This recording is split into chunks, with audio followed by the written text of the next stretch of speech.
Eclectic Productions.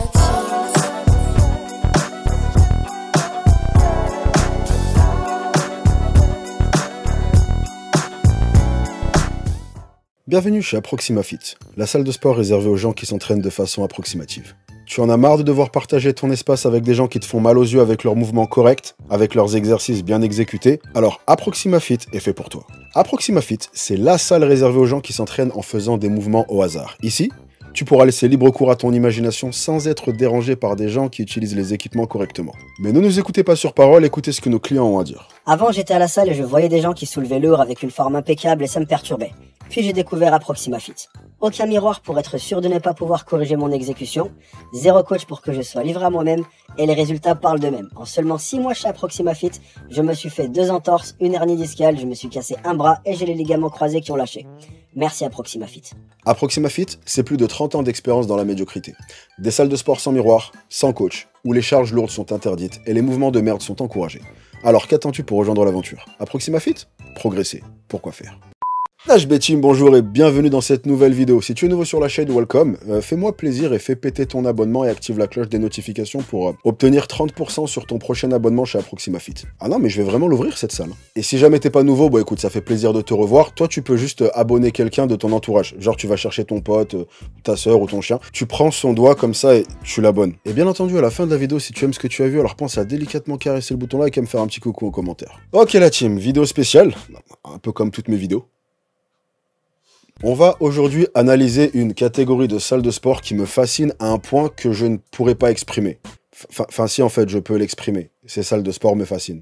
Voilà. Ce sont des salles qui sont hostiles à un public de pratiquants confirmés. Voire dans certains cas, on va plus loin que l'hostilité, ces salles n'acceptent pas les gens passés un certain niveau. Et alors, il est question ici d'un certain nombre de salles, mais pour illustrer ma vidéo, je vais prendre un exemple, celui de la chaîne de salles de sport Planet Fitness. Planet Fitness est une chaîne de salles de sport américaine créée en 1992. Il compte aujourd'hui plus de 2000 clubs aux États-Unis, mais également au Mexique, en Australie et dans d'autres pays. La première salle Planet Fitness a vu le jour lorsque deux frères, Michael et Mark Grondal, ont racheté un Gold's Gym qu'ils ont fermé pour en faire le tout premier Planet Fitness. Ils ont donc racheté une salle de l'enseigne la plus emblématique du monde du fitness pour en faire ce qui allait devenir la plus grosse blague de ce même milieu. En effet, pour ceux qui ne connaîtraient pas Gold Gym, c'est un peu le réseau de salles mythiques pour un pratiquant de musculation. C'est la salle où Arnold s'entraînait et un truc assez fréquent dans les Gold Gym, c'est qu'ils attirent principalement un public confirmé. T'as des athlètes professionnels et autres. Et le créateur de Planet Fitness a décidé qu'il ne voulait pas avoir affaire à cette clientèle. Il a donc fait en sorte d'avoir des haltères et des machines qui ne montaient pas trop en charge et le slogan de la salle a été The Judgment Free Zone, donc la zone sans jugement. Chose assez marrante parce qu'il y a toute une démographie de personnes qui est jugée dans cette salle plus que dans n'importe quel autre endroit sur Terre. Sauf que, je le rappelle, on est plusieurs années en arrière et à cette époque, il y avait beaucoup moins de salles que maintenant.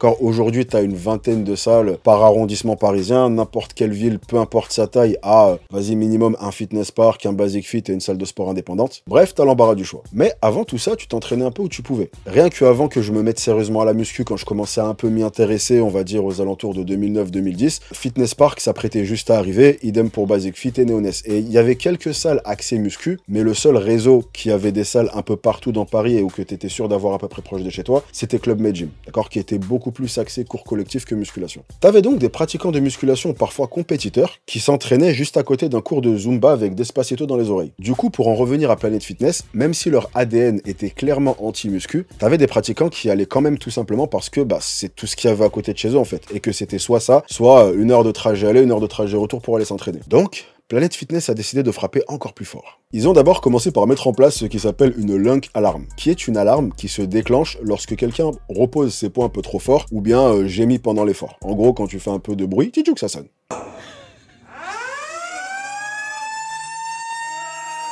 Ils ont également fini par bannir certains exercices, notamment le soulevé de terre. D'accord, quand tu signes ton contrat chez Planet Fitness, il y a une clause précisant que tu n'as pas le droit de faire du soulevé de terre. Et je dis ça au premier degré. Et cette règle a été suivie à un point où il y a eu plusieurs cas de personnes qui arrachaient carrément la barre des mains de quiconque oserait essayer ce mouvement.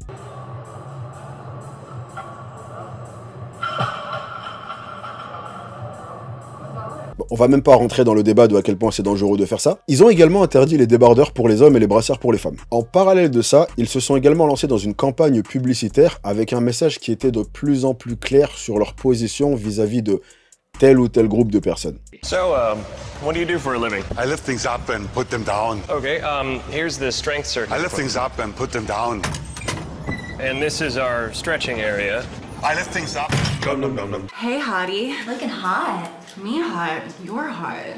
Your bod is so hot. Your bod? So hot. So hot. So hot. And that's why I don't like gyms. Well, we're not a gym. We're Planet Fitness. Shoo-bop,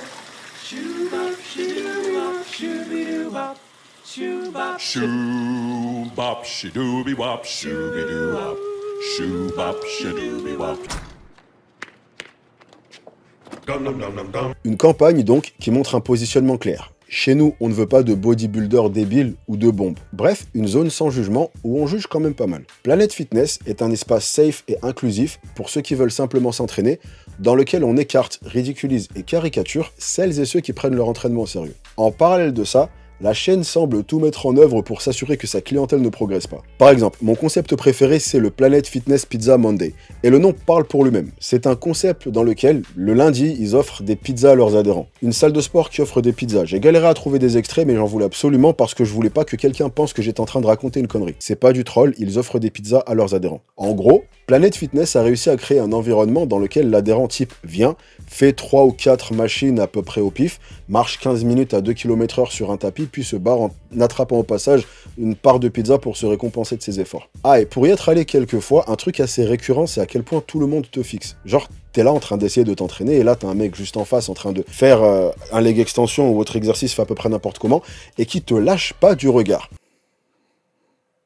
Et autre chose, le nombre de techniques de drague lourdes où tu vois un mec de 58 ans aller essayer de vampiriser une nénette de 23 piges, parce que bien entendu, se faire mater et draguer alors que t'essayes de faire ta séance, c'est beaucoup moins intimidant ou gênant qu'un mec qui fait du soulevé de terre. Au fil du temps, les restrictions elles ont continué à s'intensifier. Par exemple, pendant un moment, t'avais les grosses gourdes de 2 litres qui étaient quand même pas mal à la mode, et ben la salle les a tout simplement interdits. D'accord ? Il y a par exemple une affaire qui a pas mal buzzé, où un client il s'est ramené avec une de ses gourdes, l'employé de la salle lui a dit de partir, il a dit non mais moi j'ai rien fait de mal, tu vois, je viens juste m'entraîner, j'en ferai aucune règle, et l'employé a appelé la police. Oui, allô, police. Oui, vous devez venir tout de suite, hein. Il y a eu un incident dans une salle, plus de 80 personnes sont présentes. Cet homme est armé d'une gourde. Oui, et il ne va pas hésiter à s'en servir, hein. S'il vous plaît, venez vite, monsieur, venez vite. Et là, forcément, on arrive à l'heure du retour de flamme. Parce que tu peux pas faire un gros doigt d'honneur comme ça à un groupe entier de personnes et penser qu'à un moment, il va pas rendre les coups. En réponse à toutes ces actions, est né un challenge. Un challenge qui allait redresser les torts, rétablir la justice, rendre aux pratiquants de muscu le prestige qu'ils avaient autrefois, rétablir leur honneur. Ce challenge, c'est le Planet Fitness Challenge. Le Planet Fitness Challenge est un challenge qui a fait beaucoup de bruit sur YouTube et dont le principe est d'une simplicité folle. Il faut se rendre dans un Planet Fitness, faire les choses qu'ils interdisent de faire et se faire virer le plus rapidement possible.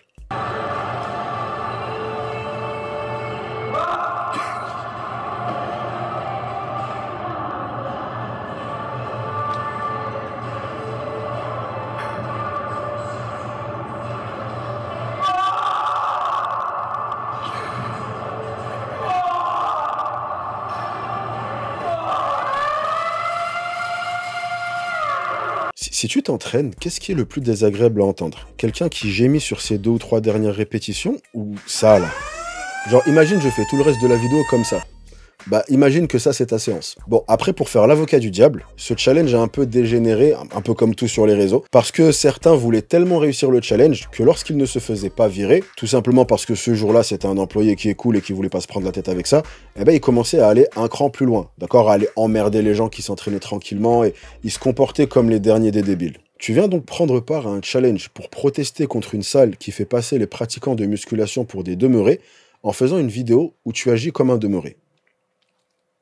Enfin bref, qu'est-ce que j'en pense? Déjà, je respecte complètement le fait qu'une enseigne ait un positionnement ou une clientèle cible, d'accord? C'est pas bien différent de par exemple une marque de textile de luxe qui va exclure les gens moins aisés de par ses prix. Au final, Planet Fitness ne font rien d'illégal. Si tu as signé un contrat avec un règlement intérieur, c'est que tu acceptes le règlement. Pour moi, le plus intelligent dans ce genre de situation, c'est tout simplement de ne pas y aller. Ce que ça m'inspire au-delà de ça, c'est surtout ce que ce genre de comportement nous montre. Et ce que ce comportement nous montre, c'est que bien qu'il soit très mal vu de venir dénigrer quelqu'un pour son physique, les pratiquants de musculation, ou les gens musclés en général, sont une grosse exception à cette règle. Et il n'y a pas vraiment de risque social à les caricaturer, à les moquer, ou même carrément produire des publicités dans lesquelles tu les prends pour les jeter à l'extérieur de ta salle, avec le slogan « c'est pas sa planète ». Exemple, imagine que demain une salle ouvre, et que son positionnement, c'est l'inverse, d'accord? Ils veulent que des pratiquants confirmés.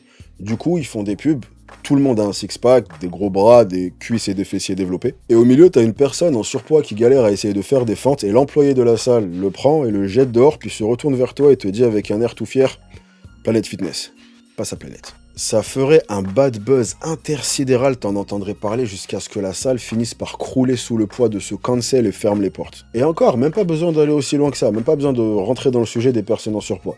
Si demain une salle te dit « Ok, pour être dans cette salle, tu dois avoir 35 cm de tour de bras minimum. » Non, parce que tu comprends, en tant que pratiquant confirmé, on se sent intimidé quand des moldus envahissent notre espace. Ce genre de choses serait impensable. Pourtant, une salle de sport qui fait activement la promotion du fait de ne pas être un espace inclusif pour les pratiquants confirmés, ça se passe très bien pour eux. Encore une fois, parce que quoi qu'on en dise, l'inclusivité existe, mais pas pour tout le monde. D'accord? Tout le monde n'est pas inclus dans l'inclusivité. Mais là où c'est dommage, c'est que ce genre de choses entretiennent l'image selon laquelle les gens qui sont assidus dans leur pratique vont te juger, te regarder mal et se foutre de ta gueule et te faire te sentir mal à l'aise. Alors que c'est tout l'inverse. D'accord? La plupart des salles avec un grand nombre de gens passionnés sont les espaces les plus conviviaux que j'ai pu voir. D'accord? Beaucoup plus conviviaux que les salles de ce type dans lesquelles j'ai travaillé pendant plusieurs années à mes débuts. Et crois-moi que les plus gros lourdeaux qui allaient faire chier des filles, les plus grands nombres de personnes à poil dans les vestiaires qui te tenaient la jambe à te raconter sa vie pendant 29 minutes pendant que toi t'as juste envie de faire ta séance, je les ai plus vus dans ces salles-là que dans des salles hardcore. Et surtout, dernière chose, après on pourra remballer pour la journée, une des meilleures façons de progresser dans un domaine, c'est de t'entourer de gens qui sont bons dans ce domaine. Un des traits communs aux salles de sport de ce genre, où ils essayent un peu de se couper du monde, c'est à quel point, même plusieurs années plus tard, les adhérents, ils ont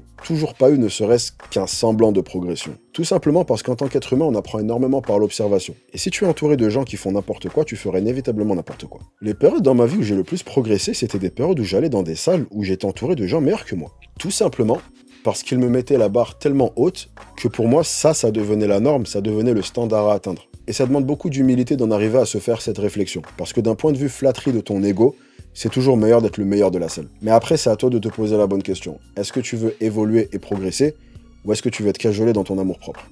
Et les deux vont très rarement ensemble. Oh, la phrase de malade. J'en ai mal au crâne. Ok, je m'arrête là, je ferai pas mieux que ce que je viens de dire. N'hésitez pas à me dire ce que vous avez pensé de ce concept. J'imagine que certains d'entre vous vont au contraire penser que ce qu'ils font c'est bien et j'ai hâte d'entendre pourquoi vous pensez ça. Enfin, vous lire. Je peux pas vous entendre. Vous êtes dans mon ordinateur. Comme des petits amis virtuels. En tout cas, merci d'être resté avec moi jusqu'à la fin. Vous êtes sexy comme une bouteille de 2 litres. Si vous êtes encore là, commentez l'alarme. Je te jure, tes gosses, ils arrêtent pas de foutre le bordel. T'installes cette alarme chez toi, t'es tranquille. Bref, je me casse. Rejoignez-moi sur Instagram pour faire plus ample connaissance. Et moi, je vous chope sur la prochaine. Ah, et parenthèse, rien à voir, c'est le mec, il a pas envie de partir. J'ai eu pas mal de messages ou de commentaires de gens qui me disaient qu'ils appréciaient le fait que je poste plus souvent. Et c'est vrai que je fais vraiment mon maximum pour vous apporter plus de contenu. Et c'est beaucoup de travail. Et donc, c'est hyper agréable quand c'est remarqué et quand c'est apprécié. Donc voilà, gros cœur sur vous. El corazón. Bref, vas-y, arrête de t'emballer. Bref, la team, prenez soin de vous. Ne lâchez rien. Bien entendu, soyez sexy.